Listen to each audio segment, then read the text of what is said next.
दोस्तों, परेशानियां किस इंसान के जीवन में नहीं होती, लेकिन जो इंसान इन परेशानियों का सामना पॉजिटिव के साथ करता है वही एक सफल इंसान होता है। इंटेक्स कंपनी के फाउंडर नरेंद्र बंसल ने भी बचपन से कई परेशानियां झेली, लेकिन अपनी सभी परेशानियों को मौका में बदलते हुए वे लगातार सफलता की सीढ़ी चढ़ते गए।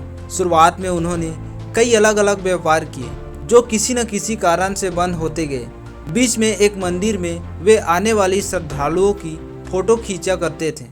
इस तरह वे धीरे धीरे अपनी सफलताओं से सीखते हुए लगातार आगे बढ़ते गए। नरेंद्र बंसल का जन्म 1963 में राजस्थान के हनुमानगढ़ में हुआ था।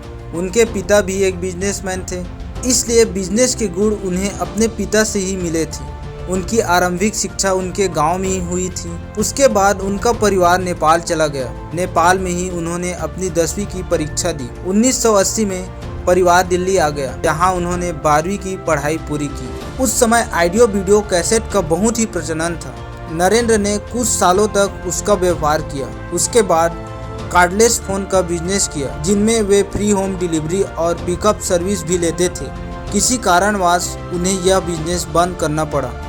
कुछ समय तक उन्हें यह समझ नहीं आया कि आगे क्या किया जाए। इस दौरान वे नई दिल्ली में स्थित एक मंदिर में आने वाली श्रद्धालुओं की फोटो खींच चाबी के छल्लों पर लगाते थे। उन्होंने 1986 में बीकॉम की परीक्षा भी पास कर ली, लेकिन वे हमेशा से कुछ बड़ा करने की चाह रखते थे। और एक समय ऐसा दौर आया जब धीरे धीरे आईटी की मांग बढ़ती ही जा रही थी। नरेंद्र ने इस बात को अनुभव कर लिया था कि आगे चलकर आईटी देश में बहुत तरक्की करने वाला है। इसी को ध्यान में रखते हुए वे दिल्ली के लोकल मार्केट में फ्लॉपी डिस्क और कंप्यूटर से जुड़ी अन्य एक्सेसरीज बेचने लगे, जिसके लिए वे ताइवान और हांगकांग से सस्ता माल मंगवाकर यहाँ बेचा करते थे। वे खुद ताइवान गए और वहाँ से सप्लायर से ईंधन कार्ड सीधे लाकर बेचने का काम शुरू किया, जिसमें उन्हें 100% का प्रॉफिट भी हुआ।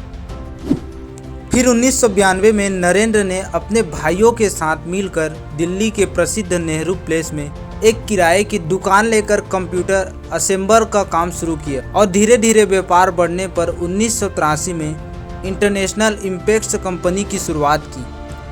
फिर 1997 में इंटेक्स ने अपने होम थिएटर निकाले जो लोगों को बहुत ही ज़्यादा पसंद आए। फिर 2005 में कंपनी ने अपनी एक मैन्युफैक्चर यूनिट शुरू की। फिर 2007 में मार्केट के ट्रेंड को देखते हुए सस्ते और अच्छे मोबाइल फ़ोन लॉन्च किए। मार्केट में बाकी सभी कंपनियों के मुकाबले इनके मोबाइल सस्ते होने के कारण लोगों को बहुत ही ज़्यादा पसंद आने लगे। नरेंद्र बंसल की कड़ी मेहनत और दूरदृष्टि के कारण आज इंटेक्स 6000 करोड़ से ज़्यादा की कंपनी बन गई है। आज भी इनके प्रोडक्ट अपने प्रतिद्वंदियों को टक्कर दे रहे हैं और आज भी इस कंपनी का लोगों के बीच जाना माना नाम भी है। इंटेक्स कंपनी के फाउंडर नरेंद्र बंसल पर यह वीडियो आपको कैसा लगा, कमेंट सेक्शन में जरूर बताएं। Number of mobile handsets, IT accessories and consumer electronics buyers. Going forward, Intex has moved beyond the Indian shores to establish its presence across the continents in 66 countries. Intex also concluded profitable arrangements with 200 large format retail stores and 40+ exclusive retail stores termed Intex Square, besides tying up with online retailers and TV shopping channels.